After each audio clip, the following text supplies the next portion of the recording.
Famous story channel में आपका स्वागत है। आइए आज मैं आपको सुनाती हूँ लियो टॉल्स्टॉय की कहानियाँ प्रेमचंद के शब्दों में। दो वृद्ध पुरुष। एक गांव में अर्जुन और मोहन नाम के दो किसान रहते थे। अर्जुन धनी था, मोहन साधारण पुरुष था। उन्होंने चिरकाल से बद्री नारायण की यात्रा का इरादा कर रखा था। अर्जुन बड़ा सुशील, साहसी और दृढ़ था। 2 बार गांव का चौधरी रहकर उसने बड़ा अच्छा काम किया था। उसके 2 लड़की तथा एक पोता था। उसकी 60 वर्ष की अवस्था थी, परंतु दाढ़ी अभी तक नहीं पकी थी। मोहन प्रसन्न बदन, दयालु और मिलनसार था। उसके 2 पुत्र थे। एक घर में था, दूसरा बाहर नौकरी पर गया हुआ था। वो खुद घर में बैठा बैठा बढ़ई का काम करता था। बद्री नारायण की यात्रा का संकल्प किए उन्हें बहुत दिन हो चुके थे। अर्जुन को छुट्टी ही नहीं मिलती थी। एक काम समाप्त होता था कि दूसरा आकर घेर लेता था। पहले पोते का ब्याह करना था, फिर छोटे लड़के का गौना आ गया। इसके पीछे मकान बनना प्रारंभ हो गया। एक दिन बाहर लकड़ी पर बैठकर दोनों में बातें होने लगी। मोहन: क्यों भाई, अब यात्रा करने का विचार कब है? अर्जुन: जरा ठहरो, आपके वर्ष अच्छा नहीं लगा। मैंने यह समझा था कि 100 रुपए में मकान तैयार हो जाएगा। 300 रुपए लगा चुके हैं। अभी दिल्ली दूर है, अगले वर्ष चलेंगे। मोहन: शुभ कार्य में देरी करना अच्छा नहीं होता। मेरे विचार में तो तुरंत चल देना ही उचित है। दिन बहुत अच्छे हैं। अर्जुन: दिन तो अच्छे हैं, पर मकान को क्या करूं? इसे किस पर छोड़ूं? मोहन: क्या कोई संभालने वाला ही नहीं? बड़े लड़के को सौंप दो। अर्जुन: उसका क्या भरोसा है? मोहन: वाह वाह, भला बताओ तो कि मरने पर कौन संभालेगा? इससे तो यह अच्छा है कि जीते जी संभाल ले और तुम सुख से जीवन व्यतीत करो। अर्जुन: यह सत्य है, पर किसी काम में हाथ लगाकर उसे पूरा करने की इच्छा सभी की होती है। मोहन: तो काम कभी पूरा नहीं होता, कुछ न कुछ कसर रह ही जाती है। कल ही की बात है कि रामनवमी के लिए स्त्रियां कई दिन से तैयारी कर रही थीं। कहीं लिपाई होती थी, कहीं आटा पीसा जाता था। इतने में रामनवमी आ पहुंची। बहू बोली, परमेश्वर की बड़ी कृपा है कि त्योहार बिना बुलाए ही आ जाते हैं, नहीं तो हम अपनी तैयारी ही करते रहें। अर्जुन: एक बात और है, इस मकान पर मेरा बहुत रुपया खर्च हो गया है। इस समय रुपए का भी तोड़ा है। कम से कम 100 रुपए तो हो, नहीं तो यात्रा कैसे होगी? मोहन हंसकर: आहा, जो जितना धनवान होता है वो उतना ही कंगाल होता है। तुम और रुपए की चिंता जाने दो। मैं सच कहता हूँ, इस समय मेरे पास 100 रुपए भी नहीं, परंतु जब चलने का निश्चय हो जाएगा तो रुपया भी कहीं न कहीं से अवश्य आ ही जाएगा। बस यह बतलाओ कि चलना कब है? अर्जुन: तुमने रुपए जोड़ रखे होंगे, नहीं तो कहाँ से आ जाएगा, बताओ तो सही। मोहन: कुछ घर में से, कुछ माल बेचकर। पड़ोसी कुछ चौखट आदि मोल लेना चाहता है, उसे सस्ती दे दूंगा। अर्जुन: सस्ते बेचने पर पछतावा होगा। मोहन: मैं सिवाय पाप के और किसी बात पर नहीं पछताता। आत्मा से कौन चीज प्यारी है? अर्जुन: यह सब ठीक है, परंतु घर की कामकाज बिसराना भी उचित नहीं। मोहन: और आत्मा को बिसारना तो और भी बुरा है। जब कोई बात मन में ठान ली तो उसे पूरा किए बिना न छोड़ना चाहिए। अंत में चलना निश्चय हो गया। 4 दिन पीछे जब विदा होने का समय आया तो अर्जुन बड़े लड़के को समझाने लगा कि मकान पर छत इस प्रकार डालना, भूसी बखार में इस भांति जमा कर देना, मंडी में जाकर अनाज इस भाव से बेचना, रुपए संभाल कर रखना, ऐसा न हो खो जावे। घर का प्रबंध ऐसा रखना कि किसी प्रकार की हानि न होने पावे। उसका समझाना समाप्त ही न होता था। इसके प्रतिकूल मोहन ने अपनी स्त्री से केवल इतना ही कहा कि तुम चतुर हो, सावधानी से काम करती रहना। मोहन तो घर से प्रसन्न मुख बाहर निकला और गांव छोड़ते ही घर के सारे बखेड़े भूल गया। साथी को प्रसन्न रखना, सुखपूर्वक यात्रा कर घर लौट आना उसका मंतव्य था। राह चलता था तो ईश्वर संबंधी कोई भजन गाता था या किसी महापुरुष की कथा कहता। सड़क पर अथवा सराय में जिस किसी से भेंट हो जाती उससे बड़ी नम्रता से बोलता। अर्जुन भी चुपके चुपके चल तो रहा था, परंतु उसका चित्त व्याकुल था। सदैव घर की चिंता लगी रहती थी। लड़का अनजान है, कौन जाने क्या कर बैठे, अमुक बात कहना भूल आया, ओहो देखो मकान की छत पड़ती है या नहीं। यही विचार उसे हरदम घेरे रहते थे, यहाँ तक कि कभी कभी लौट जाने को तैयार हो जाता था। चलते चलते 1 महीना पीछे वे पहाड़ पर पहुंच गए। पहाड़ी बड़े अतिथि सेवक होते हैं। आज तक यह मोल का अन्न खाते रहते, अब उनकी खातिरदारी होने लगी। आगे चलकर वे ऐसे देश में पहुंचे जहां दुर्घट अकाल पड़ा हुआ था। खेतियां सब सूख गई थीं, अनाज का एक दाना भी नहीं उगा था। धनवान कंगाल हो गए थे, धनहीन देश को छोड़कर भीख मांगने बाहर भाग गए थे। यहाँ उन्हें कुछ कष्ट हुआ, अन्न कम मिलता था और वो भी बड़ा महंगा। रात को उन्होंने एक जगह विश्राम किया। अगले दिन चलते चलते एक गांव मिला। गांव के बाहर एक झोपड़ा था। मोहन थक गया था, बोला, मुझे प्यास लगी है, तुम चलो, मैं झोपड़े से पानी पीकर अभी तुम्हें आ मिलता हूँ। अर्जुन बोला, अच्छा पी आओ, मैं धीरे धीरे चलता हूँ। झोपड़े के पास जाकर मोहन ने देखा कि उसके आगे धूप में एक मनुष्य पड़ा है। मोहन ने उससे पानी मांगा, उसने कोई उत्तर नहीं दिया। मोहन ने समझा कि कोई रोगी है। समीप जाने पर झोपड़े के भीतर एक बालक के रोने का शब्द सुनाई दिया। किवाड़ खुले हुए थे, वो भीतर चला गया। उसने देखा कि नंगे सिर केवल एक चादर ओढ़े एक बुढ़िया धरती पर बैठी है। पास में भूख का मारा हुआ एक बालक बैठा रोटी रोटी पुकार रहा है। चूल्हे के पास एक स्त्री तड़प रही है, उसकी आंखें बंद हैं, कंठ रुका हुआ है। मोहन को देखकर बुढ़िया ने पूछा, तुम कौन हो, क्या मांगते हो? हमारे पास कुछ नहीं है। मोहन, मुझे प्यास लगी है, पानी मांगता हूँ। बुढ़िया, यहाँ न बर्तन है न कोई लाने वाला, यहाँ कुछ नहीं, जाओ अपनी राह लो। मोहन, क्या तुम में से कोई उस स्त्री की सेवा नहीं कर सकता? बुढ़िया, कोई नहीं, बाहर मेरा लड़का भूख से मर रहा है, यहाँ हम भूख से मर रहे हैं। यह बातें हो ही रही थी कि बाहर से वो मनुष्य भी गिरता पड़ता भीतर आया और बोला, काल और रोग दोनों ने हमें मार डाला। यह बालक कई दिन से भूखा है, क्या करूं? यह कहकर रोने लगा और उसकी हिचकी बंद गई। मोहन ने तुरंत अपने थैले में से रोटी निकालकर उनके आगे रख दी। बुढ़िया बोली, इनके कंठ सूख गए हैं, बाहर से पानी ले आओ। मोहन बुढ़िया से कुएं का पता पूछकर बाहर गया और पानी ले आया। सबने रोटी खाकर पानी पिया, परंतु चूल्हे के पास वाली स्त्री पड़ी तड़पती रही। मोहन गांव में जाकर कुछ दाल चावल मोल ले आया और खिचड़ी पाकर सबको खिलाई। तब बुढ़िया बोली, भाई क्या सुनाऊं, निर्धन तो हम पहले ही थे, उस पर पड़ा अकाल, हमारी और भी दुर्गति हो गई। पहले तो पड़ोसी अन्न उधार देते थे, परंतु वे क्या करते, वे आप भूखों मरने लगे, हमें कहाँ से देते? मनुष्य ने कहा, मैं मजदूरी करने निकला तो 2-3 दिन तो कुछ मिला, फिर किसी ने नौकर न रखा। बुढ़िया और लड़की भीख मांगने लगी।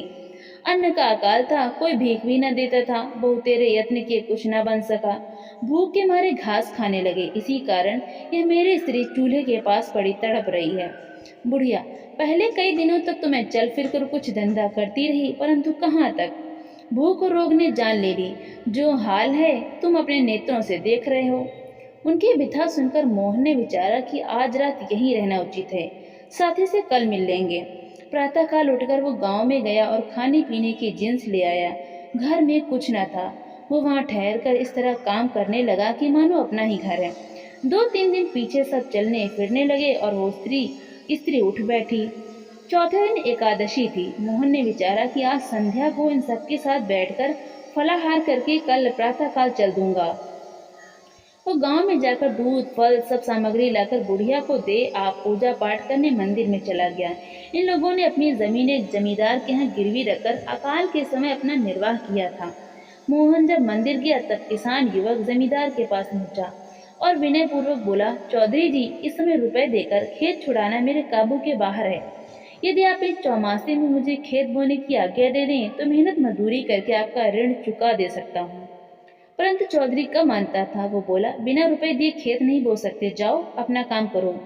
वो निराश होकर घर लौट आया। इतने में मोहन भी पहुंच गया। जमींदार की बात सुनकर वो मन में विचार करने लगा कि जब ये जमींदार खेत नहीं बोने देता तो इन किसानों की प्राण रक्षा क्या करेगा। यदि मैंने इसी दशा में छोड़कर चल दिया तो यह सब काल के कौर बन जाएंगे, कल नहीं परसों जाऊंगा। मोहन बड़ी दुविधा में पड़ा था, न रहते ही बनता था न जाते ही बनता था। रात को पड़ा पड़ा सोचने लगा, यह तो अच्छा बखेड़ा फैला, पहले अन्न पानी, अब खेत छुड़ाना, फिर गाय और बैलों की जोड़ी मोल लेना। मोहन तो किस जंजाल में फंस गए। जी चाहता था कि वो उन्हें ऐसे ही छोड़कर चल दे, परंतु दया जाने न देती थी। सोचते सोचते आंख लग गई। स्वप्न में देखता क्या है कि वो जाना चाहता है, किसी ने उसे पकड़ लिया है। लौट कर देखा तो बालक रोटी मांग रहा है। वो तुरंत उठ बैठा और मन में कहने लगा, नहीं, अब मैं नहीं जाता। यह स्वप्न शिक्षा देता है कि मुझे इनका खेत छुड़ाना, गाय बैल मोल लेना और सारा प्रबंध करके जाना उचित है। प्रातःकाल उठकर जमींदार के पास गया और रुपया देकर उनका खेत छुड़ा दिया। जब एक किसान से एक गाय और 2 बैल मोल लेकर लौट रहा था, राह में स्त्रियों को बातें करते सुना। बहन, पहले तो हम उसे साधारण मनुष्य जानते थे, वो केवल पानी पीने आया था, पर अब सुना है खेत छुड़ाने और गाय बैल मोल लेने गया है। ऐसे महात्मा के दर्शन करने चाहिए। मोहन अपनी स्तुति सुनकर वहां से टल गया। गाय बैल लेकर जब झोपड़े पर पहुंचा तो किसान ने पूछा, पिताजी ये कहाँ से लाए? मोहन, अमुक किसान से यह बड़े सस्ते मिल गए हैं, जाओ पशुशाला में बांधकर इनके आगे कुछ भूसा डाल दो।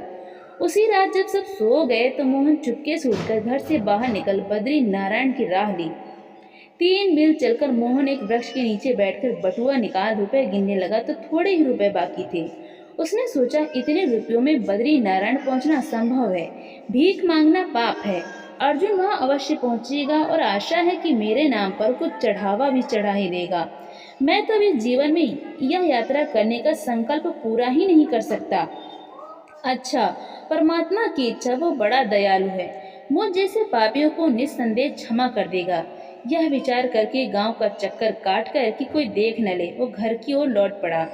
गांव में पहुंचा जाने पर घर वाले उसे देखकर अति प्रसन्न हुए और पूछने लगे कि लौट क्यों आए। मोहन ने यही उत्तर दिया कि अर्जुन से साथ छूट गया और रुपए चोरी हो गए, इस कारण लौट आना पड़ा। घर में कुशल क्षेम थी, कोई कष्ट न था। मोहन का आना सुनकर अर्जुन के घर वाले उससे पूछने लगे कि अर्जुन को कहाँ छोड़ा।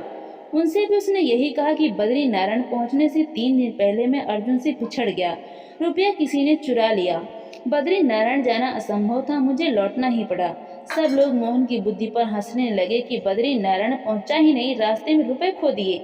मोहन घर के धंधे में लग गया, बात बीत गई। अब उधर का हाल सुनिए। मोहन जब पानी पीने चला गया तब थोड़ी दूर जाकर अर्जुन बैठ गया और साथी की बाट देखने लगा।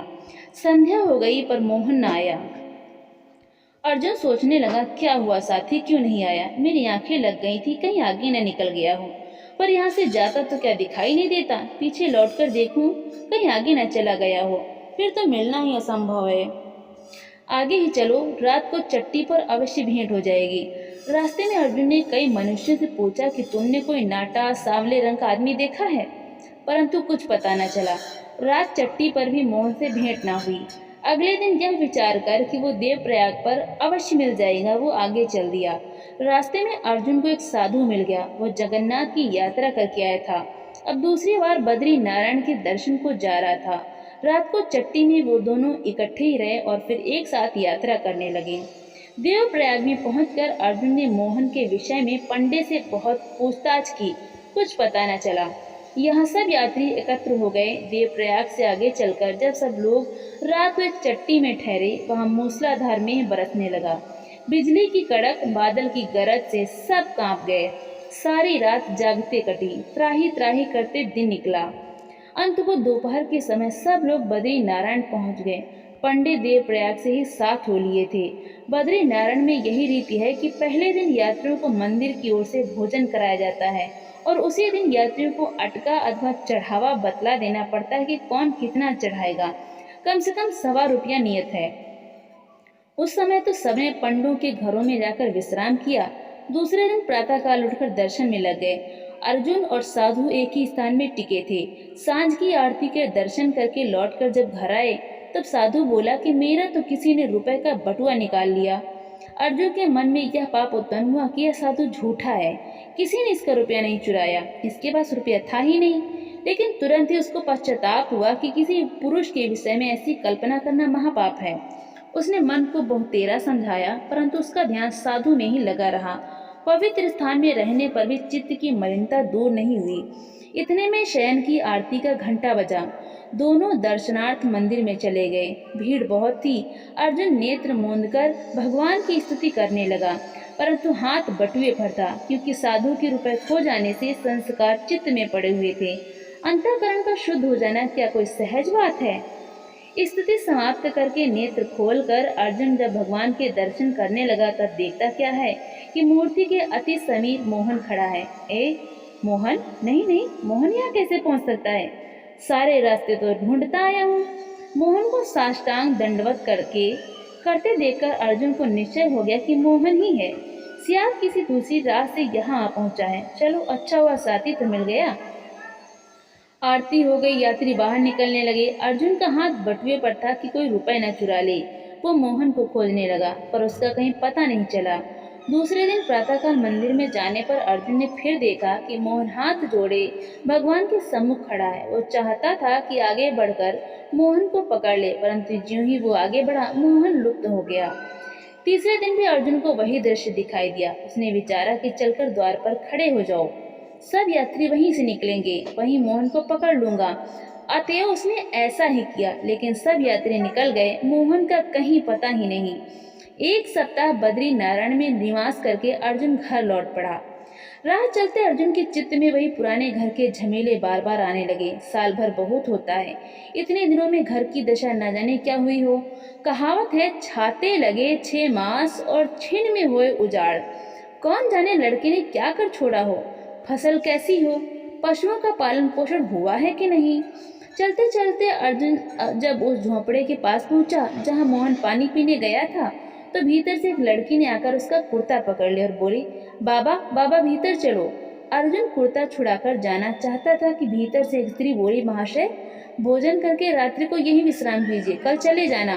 वो अंदर चला गया और सोचने लगा कि मोहन यहीं पानी पीने आया था, शायद इन लोगों से उसका कुछ पता चल जाए। स्त्री ने अर्जुन के हाथ पैर धुलाकर भोजन परस दिया। अर्जुन उसको आशीष देने लगा। स्त्री बोली, दादा हम अतिथि सेवा करना क्या जाने, यह सब कुछ हमें एक यात्री ने सिखाया है। हम परमात्मा को भूल गए थे, हमारी यह दशा हो गई थी कि यदि वो यात्री ना आता तो हम सबके सब मर जाते। वो यहाँ पानी पीने आया था, हमारी दुर्दशा देखकर यहीं ठहर गया। हमारा खेत रेहन पड़ा था, वो छुड़ा दिया, गाय बैल मोल ले दिए और सामग्री जुटाकर एक दिन न जाने कहाँ चला गया। इतने में एक बुढ़िया आ गई और यह बात सुनकर बोल उठी, वो मनुष्य नहीं था, साक्षात देवता था। उसने हमारे ऊपर दया की, हमारा उद्धार कर दिया, नहीं तो हम मर गए होते। वो पानी मांगने आया, मैंने कहा जाओ यहाँ पानी नहीं। जब मैं वो बात स्मरण करती हूँ तो मेरा शरीर कांप उठता है। छोटी लड़की बोल उठी, उसने अपनी कांवर खोली और उसमें से लोटा निकाला, कुएं की ओर चला। इस तरह सबके सब मोहन की चर्चा करने लगे। रात को किसान भी आ पहुंचा और वही चर्चा करने लगा।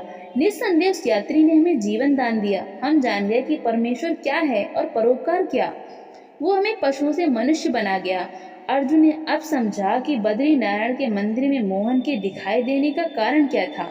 उसे निश्चय हो गया कि मोहन की यात्रा सफल हुई। कुछ दिनों पीछे अर्जुन घर पहुंच गया। लड़का शराब पीकर मस्त पड़ा था।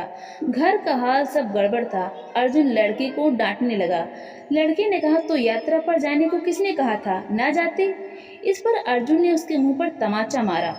दूसरे दिन अर्जुन जब चौधरी से मिलने जा रहा था तो राह में मोहन की स्त्री मिल गई। स्त्री, भाई जी कुशल से तो हो, बद्री नारायण हो आए।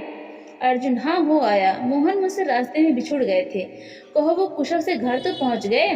स्त्री, उन्हें आए तो कई महीने हो गए, उनके बिना हम सब उदास रहा करते थे। लड़के को तो घर काटे खाता था, स्वामी बिना घर सूना होता है। अर्जुन, घर में है कि कहीं बाहर गए हैं। स्त्री, नहीं घर में है। अर्जुन भीतर चला गया और मोहन से बोला, राम राम भैया। मोहन, राम राम। मोहन, राम राम, आओ भाई, कहो दर्शन कराए। अर्जुन, हाँ कर तो आया, पर मैं यह नहीं कह सकता कि यात्रा सफल हुई अथवा नहीं। लौटते समय मैं उस झोपड़े में ठहरा था जहाँ तुम पानी पीने गए थे। मोहन ने बात टाल दी और अर्जुन भी चुप हो गया। परंतु उसे दृढ़ विश्वास हो गया कि उत्तम तीर्थ यात्रा यही है कि पुरुष जीवन पर्यंत प्रत्येक प्राणी के साथ प्रेम भाव रखकर सदैव उपकार में तत्पर रहे। तो दोस्तों, आपको ये कहानी कैसी लगी, लाइक करें, ज़्यादा से ज़्यादा शेयर करें और कमेंट करके हमें ज़रूर बताएं। और इसी तरह की मज़ेदार कहानियाँ सुनने के लिए हमारे चैनल को सब्सक्राइब करना बिल्कुल भी ना भूलें। तो मिलते हैं अगली नई कहानी के साथ।